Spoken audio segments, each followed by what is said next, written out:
Hey toi, Moi? t'es beatmaker, producteur, compositeur et disjockey? Oui. Tu as beau produire et composer sans relâche, mais personne ne fait attention à ton œuvre car tu es méconnu du grand public? Tes amis ne repartagent pas ta musique et personne ne veut écouter ton travail? Bah à part ma maman et quelques... Tu aimerais surfer allègrement sur le buzz d'artistes ayant déjà conquis la ménagère et tout ça sans scrupule? Pas grave. Tu pleures tous les soirs la mort de ton chien Billy en écoutant du Evanescence? Ouais, j'ai craqué. Bon, tu aimerais profiter d'une gloire sans faille et d'un avenir plein de thunes, de twerk et d'alcool de basse qualité? Ouais, ça ferait plaisir. Alors j'ai LA solution pour toi. Le remix! On se tape des barres, hein. Yo les G's, bienvenue à tous dans Passe le beat, toujours raide pour vous servir. Et vous l'avez compris avec le titre, aujourd'hui, on va se faire un petit remix familial ensemble. Michou, c'est ton moment.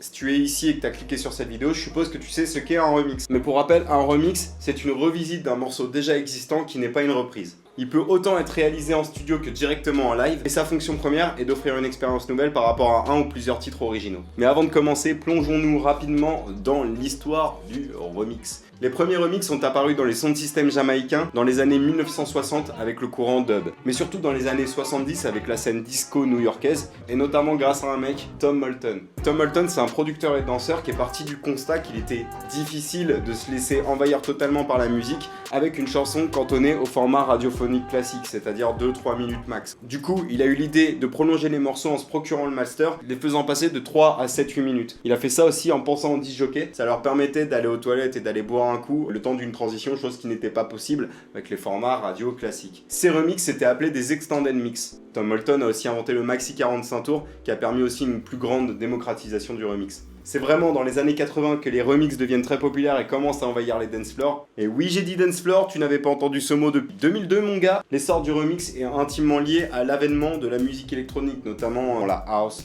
les débuts de l'électro, les débuts du hip-hop. On commence à trouver des tonnes de remix sur les phases B. Les artistes commandent ou produisent des versions remix de leur titre afin d'être joués en club. Et aujourd'hui, il n'est pas rare de trouver des versions remix plus populaires que la version originale. De cette idée de base de transformer un morceau découla plusieurs formes de remix, comme le mashup qui consiste à mélanger une a cappella avec l'instru d'un autre morceau, ou le medley qui consiste à mélanger deux morceaux pour n'en faire plus qu'un. À partir du moment où on prend un morceau et on le change sans le réinterpréter, on peut considérer ça comme un remix. Par exemple, il est carrément possible de transformer un morceau en le rendant plus planant ou plus dansant, en modifiant son rythme, sa structure, voire même son registre musical en utilisant des boîtes à rythme, des synthés ou des séquenceurs. Bon, maintenant la question qui fâche, est-ce que le remix c'est du vol? Je vais te répondre oui et non. Déjà légalement et selon la loi, si tu utilises une œuvre qui ne t'appartient pas et sans autorisation, oui c'est du vol. Et voler, c'est mal. Si tu veux pouvoir faire un remix diffusable en toute légalité, il te faut plusieurs choses. Premièrement, avoir acheté le morceau que tu remixes. Et deuxièmement, obtenir la permission des ayants droit en contactant directement le label ou l'artiste. Maintenant, et je suis dans une totale utopie et je comprendrais vraiment que plein de gens soient pas d'accord avec ça, mais j'ai envie de te dire, si tu as envie de faire un remix sans les droits, bah fais un remix. Rien ne t'empêche de le faire si tu ne fais pas de fric avec et si les ayants droit n'ont rien contre la diffusion de ce mix. Techniquement ou musicalement, c'est super inspirant et intéressant comme pratique. Modifier et trafiquer un produit de base qu'on apprécie peut permettre de se fabriquer sa propre identité musicale et aussi d'explorer des sonorités qu'on ne se serait pas permis sans passer par le remix. Et ça permet une meilleure compréhension des morceaux qu'on aime bien. Bon, je te cache pas qu'il est carrément plus confortable d'obtenir les autorisations car tu auras la possibilité d'avoir accès aux multipistes, ce qui t'offrira une plus grande aisance pour faire ton remix. Mais aujourd'hui, avec nos logiciels ultra performants, rien qu'avec un CD, un Wave, un MP3 et un séquenceur, on peut faire des trucs vachement cool. Et c'est ce que je vais essayer de vous montrer aujourd'hui.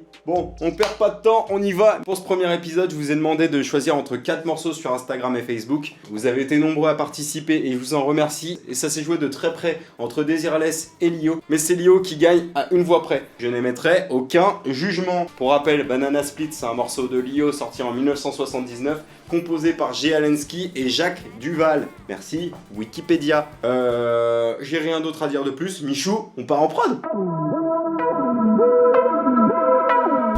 Bon, faut savoir que se faire un remix, ça peut être long et fastidieux. C'est principalement de l'édit et c'est pas forcément la chose la plus fun à regarder. Il y a beaucoup de recherches et d'étapes assez répétitifs. Donc je vais vous expliquer grossièrement, étape par étape, comment j'ai procédé pour arriver à la finalité de mon remix. Je vais importer mon morceau et une fois que j'ai écouté mon morceau, après analyse du truc, je me suis dit que j'allais partir sur un remix un peu club, type électro, EDM avec un soupçon de trap. J'utilise personnellement Ableton. Il serait réalisable sur n'importe quel DAO, mais Ableton a la fonction Warp qui permet de caler temporellement et efficacement n'importe quel fichier audio. Et pour un remix, c'est quand même bien pratique. Le premier truc à faire quand on fait un remix, c'est de trouver le BPM du morceau de base, et une fois qu'on l'a, se caler avec Ableton sur son tempo.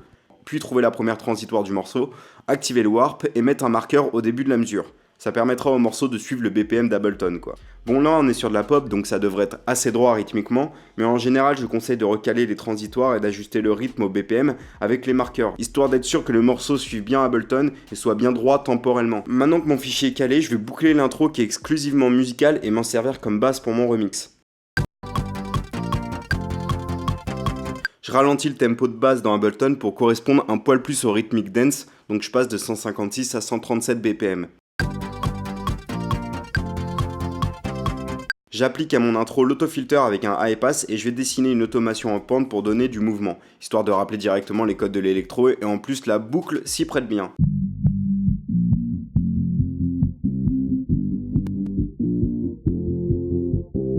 Maintenant sur une nouvelle piste, j'importe le refrain. J'isole un peu avec les moyens du bord la voix. Faut savoir que la majorité des mix des années 80 ont tendance à avoir la voix au milieu du mix et le reste sur les côtés. Évidemment, dans celui-là, il reste énormément de synthé et de caisse claire, donc je vais essayer d'isoler ça avec les moyens du bord. Bon, il existe des solutions comme jouer avec la phase ou des logiciels comme Isotope RX, mais je vais pour ma part me servir que d'équalisation. Donc je coupe avec mes EQ, mes sides et j'isole légèrement ma voix avec un low et un high pass filter. Je mets un léger délai pour colorier un peu ma voix.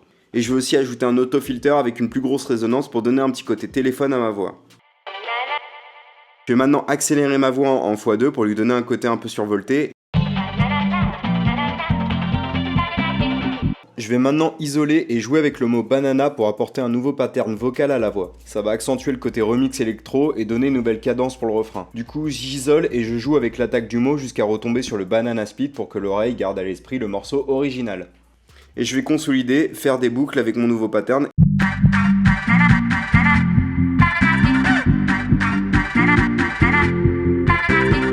Ok, maintenant que c'est fait, je vais reprendre le refrain de base, je vais juste virer les parties où Lio ne chante pas dessus, je vais consolider le tout et ensuite je vais le mettre à la suite de ma partie saccadée pour finir mon drop. Je l'ai fait jouer sur 2 mesures pour mon intro qui fait aussi office de premier drop. Je vais rajouter aussi sur cette piste un petit high pass filter, de la reverb et du delay pour donner encore un peu de grain à ma voix.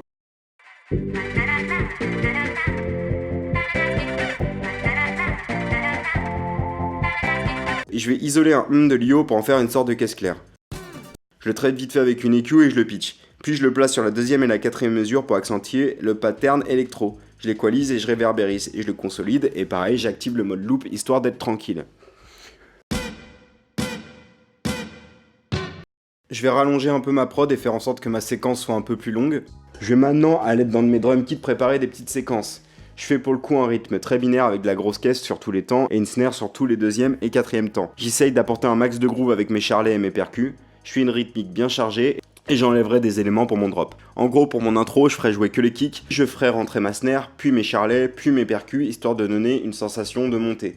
Et sur le dernier temps de mon drop, j'accélère le rythme en dupliquant mes kicks en croche, et je ferai un cut sur la dernière mesure pour donner une sensation de climax. J'ai aussi dupliqué ma piste de voix et j'ai enlevé sur cette piste les effets et tout l'audio pour ne garder que le dernier banana split du drop, plus clair avec une voix moins téléphone.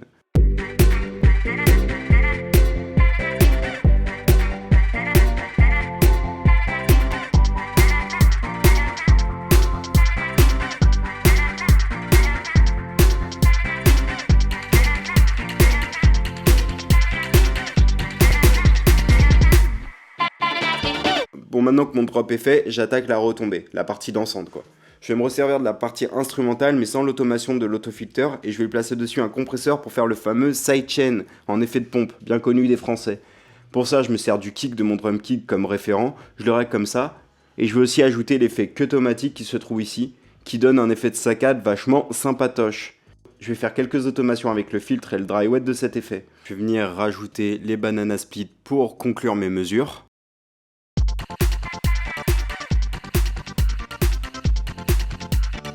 Bon, maintenant je vais ajouter une petite bassline bien type électro, donc je vais me servir d'un preset du synthé Diva du HE, et le preset s'appelle Bass Sinker.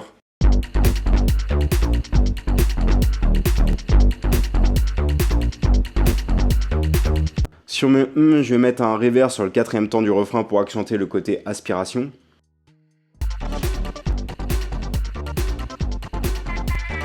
Maintenant que j'ai un refrain cool, je vais aller chercher le pré-refrain pour l'utiliser comme retombée sur les mesures suivantes. Je vais le mettre sur la piste de voix téléphone et je vais rallonger ma basse. Je dessine une variante de Charlet.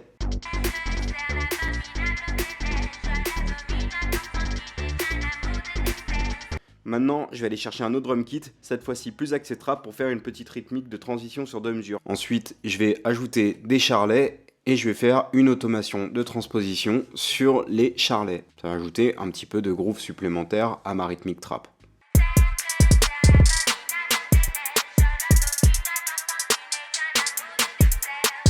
Je vais ajouter un sample de 808 saturé sur une autre piste pour ajouter de la lourdeur et du groove à mon pattern de drum trap.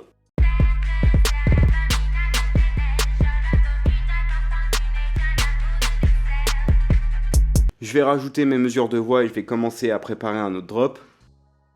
Je vais ajouter un synthé pour donner un côté un peu acide à mon drop. J'utilise un preset de Super 8 dans Reactor. Maintenant, je vais amorcer un drop. Pour le faire, j'ai encore joué avec un effet de répétition qui s'accélère de la même manière que sur le premier drop. Sur ma basse, mes voix, mes drums et mes 808. J'ai ajouté cette fois-ci une automation du pitch sur la dernière mesure de mon drop qui monte à l'octave sur les 2 premiers temps puis qui redescend sur le 3e. J'ai aussi ajouté des claps pour accentuer la montée et comme pour le premier drop, j'ai coupé sur le dernier temps pour donner une sensation de point culminant sur la fin. En ajoutant le banana split qui vient conclure le drop.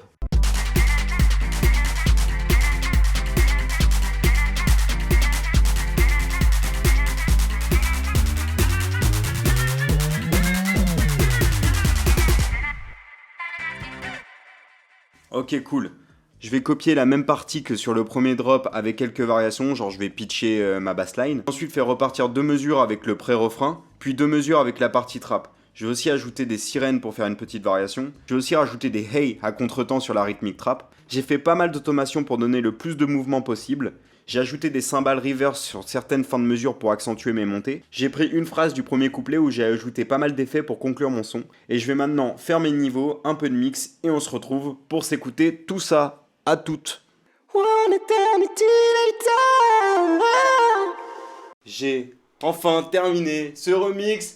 Alléluia! Je vous dis la vérité, c'était dur à faire, c'était long parce que c'est énormément d'édits. Mais j'ai réussi, je pense avoir relevé le défi. Je vous fais écouter ça, on s'enjaille, bébé, bang!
Et voilà, on a fini le remix, j'espère que ça vous a plu. Je vais le poster sur SoundCloud, donc n'hésitez pas à aller l'écouter, me laisser plein de jolis commentaires, à me suivre aussi là-bas, ça ferait plaisir. N'hésite pas non plus à lâcher un gros pouce bleu familial, abonne-toi et surtout mets la cloche pour ne rien rater de ce qui se passe sur Audio Fanzine.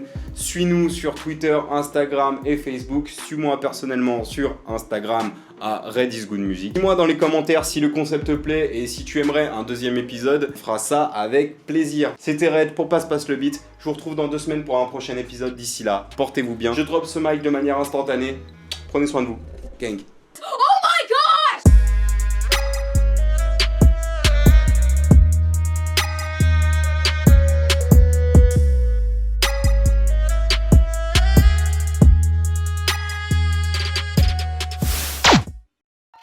Billy, pourquoi t'es parti, Billy?